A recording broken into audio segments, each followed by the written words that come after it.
up, guys? This is the Live Loud Live podcast. My name is Dr. Antonio Gurley, your host of the Live Loud Live podcast. This episode is brought to you by Live Loud Chiropractic and Coaching. My wife and I own Live Loud Chiropractic and Coaching. We're here in Lafayette, Colorado. We love Colorado. We love the outdoors. We love this business, this practice, this life we've created. We love helping you guys, the listeners, our followers, our patients, our clients, just live a loud life, feeling confident, feeling able, feeling strong, feeling mobile. We want you to live long and we want you to live loud and we want you to not feel like you're restricted by anything. And that's one of the things that I wanted to talk about today was how to keep doing the things you like to do in the face of injury. Okay, so these are this is essentially movement modifications when you hurt. Now, the tough part is when you're dealing with an injury, we got to find the things that you don't tolerate well, the things that hurt, right? And unfortunately, sometimes those things are the things that you enjoy doing the most. And that's when it gets hard, right? Runners want to run. Well, running hurts. All right, well, we got to really dive in and figure out how to do the thing that you like to do while not also making the injury or the pain worse.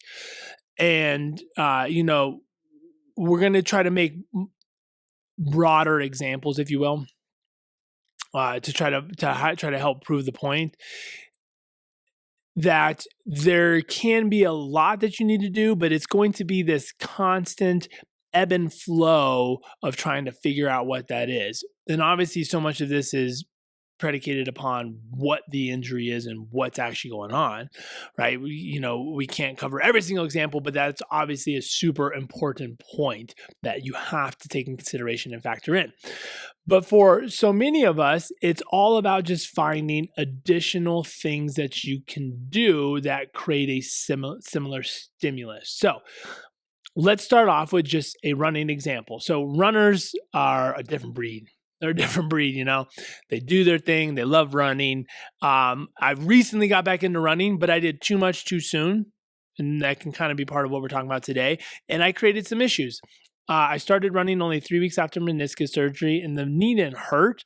And I don't know if there was some sort of subconscious favoring of that, but it was middle of winter, there was ice, different factors. I actually gave myself or developed some peroneal tendonitis. The peroneals are, if you think of your shin bone, right, the outside part of your leg, they basically run from kind of like where your knee is down to the outside of your ankle, and the tendons kind of loop down underneath.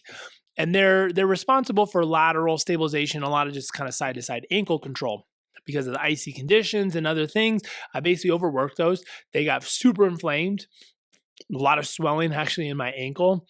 And so much to the point where just walking would hurt. It was crazy. And, while I wanted to keep running, it just, every time I did, it would just make it worse and worse. And I was just sliding down the hill. So I had to do things that I didn't want to do. There was not really a way I could modify running. I tried changing my pace, my gait pattern, all these things to try to help. Didn't matter. So I wanted to keep cardio, steady state cardio, into the program for the challenge that I was doing. So I had to switch that, and I started doing rucks. So I had a backpack full of weight, I had a weight vest, and then some rowing. So it was a way for me to maintain what I was trying to accomplish, which was just more cardio output in a different way. Now, some injuries when running, you can kind of work through it. You might have to just start looking at changing distance and different things like that, controlling the environment, not running on the snow could be helpful, so on and so forth. So, you have to consider that. Now, when things get a little bit more, I guess, somewhat complicated, let's say, for instance, someone's doing, because most of us are doing some sort of, a lot of us are doing a lot of some form of resistance training, whether that's boot camp, Orange Theory, F45, CrossFit, your own lifting, whatever that is, because we know the benefit of resistance training and building muscle. That's when things get a little bit harder, because when you're in a group setting, right, there's usually only a certain amount of exercises that are written on the board or instructed for you to do. Now, if you have good coaches and trainers, they'll be able to help you with that. But even then, they kind of just, from the majority of what I see, it's just kind of like, oh, just don't do that. And then you end up doing something completely different. It's good to still keep the same stimulus. We can still do a very similar movement to elicit the same stimulus or body part that we want to work without completely throwing it away as a wash. So let's take, for instance, and this is essentially the conversation that we have for our patients and clients that are recovering, to allow them to feel like they can still go work out. Because more often than not, when we hear, what makes your pain worse? Well, when I work out or activity. All right. Well, the majority of people are just like, well, just don't do that. Right. Now, as we stated with the running, there's ways where I can kind of modify it, but for other things, it's like, well, I mean, it's only these movements in this, so I feel like I could still go work out. I just don't know if I'm going to make it worse if I'm doing these other things, right? And that's the conversation that we have. It's just like, I want you to stay active. I want you to do as much as you physically can without provoking and making things worse. And that in turn will allow your body to stay mobile, active, maintain strength. Right. And there's even studies that show by, like, let's say, for instance, I had surgery in my right leg. If I continue to work on my left leg, my right side is not going to atrophy as fast, and I'll actually maintain a lot of muscle mass just through neurological pathways as well. And just, that's kind of a side, much deeper conversation.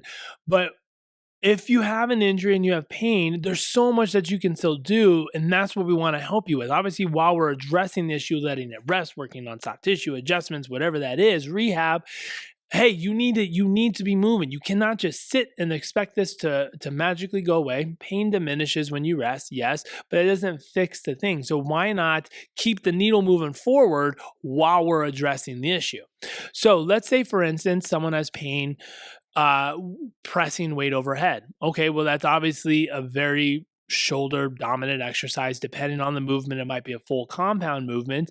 So we need to take in consideration some sort of a pressing or pushing motion. Now, we can get a similar effect by doing a horizontal push. So rather than pushing straight up overhead, I might be doing a push-up or bench press because I'm not in an overhead position, which could be potentially pinching at the top if someone had like an impingement type of issue. So that allows me to still work my shoulders and my upper body, and it doesn't piss it off. Fantastic. Check. That's something we can do. Another thing is oftentimes just changing the angle. So in a press, it's a vertical press. If I was to do something like a landmine press where I have a barbell, I'm pressing more at a 45-degree angle, maybe even 60 or above, depending on the angle and where I'm at. So now it allows me to approach vertical as a building block while I'm recovering or dealing with the pain and the issue. That allows me to still work the exact same muscles and areas that I would be with a vertical press without pissing it off. So that's the dialogue and the narrative I try to help people with, because I can't be in the class with you. I can't be there to give you a suggestion and a modification every single time. That's what personal training for and coaches are for. But as you start to understand the movement patterns and what's hurting in your own pain patterns, then that gives you a lot of power to figure out how to modify and adapt on the day-to-day when things aren't going as planned. Right? We have a vertical press. Okay, well, I'm using my upper body to do that. How else could I do that? Case in point, right? Squats, right? Let's say, for instance, someone's having pain or issues with a bilateral squat, both feet on the ground. Well, it's a squat pattern. Lunging is a single leg kind of squat pattern, so I can work the glutes and the quads and everything that I want to with a lunging pattern, and oftentimes that can be less offensive to lower backs and hips, so on and so forth. So that could be a valid option. Sometimes it's changing the weight of the position. So for instance, if someone's doing a back squat and they're having either lower back pain, neck pain, or something like that, we might simply just say, hey, what if we brought the weight to the front and you do a front squat or a goblet squat? So it's still a squat, but we just did it in a way that's not offensive to the pain or injury or whatever you're dealing with. And it allows you to still be a part of class, be a part of the community, still work on your strength, and at the same time, maybe repattern some of the things that we're trying to deal with anyways that might be a cause to what's actually going on. So there's a lot of different ways to go through this. Now, we don't have time to unpack every single movement and every single modification, but when we're talking about resistance training, strength training, something of that nature, when you break it down, there's really only a few movement patterns: push, pull, hinge, squats, loaded carries. Some will differentiate lunges as their own, but that's kind of what it is. And yes, for pushing, you have horizontal or vertical, so on and so forth. But the whole point is you're pushing yourself away from something, or you're pushing something away from you. The same goes true for pulling. I'm either pulling myself to something, a pull-up or TRX row, or I'm pulling something towards me, dumbbell row, etc. So, excuse me.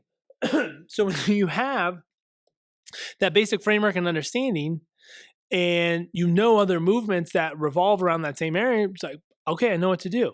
I can add this because I know this is a row, and this is also a row, and this doesn't hurt me, or it doesn't make my pain it doesn't make my pain worse, or I feel like, if we're trying to create a feeling as far as integrating the core or different body parts together, if that enhances the feeling or the outcome that we're trying to do, then that might be the better thing for you to do, right? That equips you with so much more possibilities and really helps you, because again, while we pay for classes and depend on coaches and certain things like that, we got to take responsibility for our own body, and you live in your body. So all of the little subtle angles and all the little subtleties of what kind of is working and not working for you, to be able to provide you with the best information possible to make good, educated changes, modifications, so on and so forth. So it's not crazy complex or hard. It does take, obviously, a little bit of brain power, but the more you do it, the better you're going to start to understand and make those changes. And that's what's super powerful, especially when you're, again, coming back to when you're dealing with injuries and you feel like you're unsure, you lack confidence, you don't want to make things worse, but you definitely know that you want to keep moving and doing stuff. You need someone that you need to be able to understand those so that you can make modifications. And if you're not quite there yet, that's where you get help. Ask your coaches, ask your trainer, ask your chiropractor, ask your physio, whatever that might be. It's just like, hey, I want to do this. I want to stay active, but I'm dealing with this thing. How can I change this? So what we try to do with our online clients, patients, virtual consults with people in the office, is based on the injury pattern, based on the intolerances that they consistently describe as to things that bother them. We come up with, a couple different lists of movements or things that would be either like a yes, no, or a maybe. Right. So in the case of flexion intolerant lower back pain, which is by far the most common that we see and kind of most common across society, is there are certain movements in the gym that, have a very skewed risk to reward ratio. Right. So for instance, for those that are pretty acute, burpees or devil presses and different things like that, they tend to have a high risk, low reward. So it's like, hey, I'm going to put this in this no category based on the symptoms that you're expressing, based on how acute things are, and based on how you feel. I do not feel that this is going to provide you any sort of benefit where you are right now. Okay. Whereas, if we break that down, let's just go on the burpee category. Burpee is work. It's work. That's all it is. There's a little bit of strength involved, but it's work. You get your body on the ground, you get back up, and you add a little bit of jump. So to me, that's more of a metabolic conditioning, cardio-esque type of piece. So you could just simply sub that with something else that doesn't even have to resemble burpees. You could do burpees from an incline position if it's more about depth, right? But you could just sub in something else that feels good that's going to get your heart rate up, right? A yes would be, well, if you have lower back pain, deadlifts and squats, depending on how you do it, because we talk about those different modifications. And if those prove to be good, yes, I want you doing those, any and all forms of those. Or I would break that down. Hey, I don't want you doing barbell deadlifts right now because the barbell going around the knees is making it more challenging for you. You're unable to maintain the positioning, and that in turn is causing more pain. So I want you doing sumo deadlifts. So sumo deadlifts is in the yes category. Currently, barbell deadlifts is in the no category. And then the maybe might be dumbbell like RDLs where you're not going all the way to the ground. It just really depends if you're able to maintain the shape and the positioning. Right. So there's a breakdown. If this comes up, you know what to do, and you can, and I can essentially help navigate and provide you kind of context and direction. So it's good to have someone to go through that. And it's not to say that the no category is never going to happen. It's just we're saying right now, based on your symptoms and how everything's working, it's a no right now. And as you start going through, what's funny is as we do this with people, they really start seeing like a lot of, there's a lot of just random movements out there. And we're not picking on anything here. There's just a lot of random movements out there where you're just like, you could do it, but I don't see that much reward outside of just feeling like you're doing something. So, a lot of people are just like, you know what, I'm fine living my life without doing that movement again. It doesn't, in the past it's been problematic. We could make it a goal to figure out what's going on and try to really figure it out. But how much time and effort are you going to waste just trying to figure out how to do one particular movement that your body doesn't seem to jive well with when you could just scrap it? Now, if it's something that you need to do because of competition or anything else, that's a different story. That's not what we're talking about. We're just talking about for GPP, general prepared preparation, general prepared fitness type of things. There are some things where just some people's body types, previous injuries, whatever it is, we just say, hey, this might not be your thing. This might not be your thing. So when it comes up, just do this. It provides you the same stimulus. You don't have to worry about injuring yourself, and you're still getting a great workout and being part of the community, getting stronger. So there's multiple roads that lead to Rome. Don't just assume that because someone said you need to do something and do it one way, that's going to be best for you. And if you're having trouble with it, help have them or have someone help you break down like, hey, what are we actually trying to accomplish with something like this? It seems like it's coming up a lot in our classes. Is there a way that we can do this more efficiently, better? Or is there something that we can just substitute it with and modify it with so that I can do a very similar thing and get a similar result? So don't let injuries hang you up.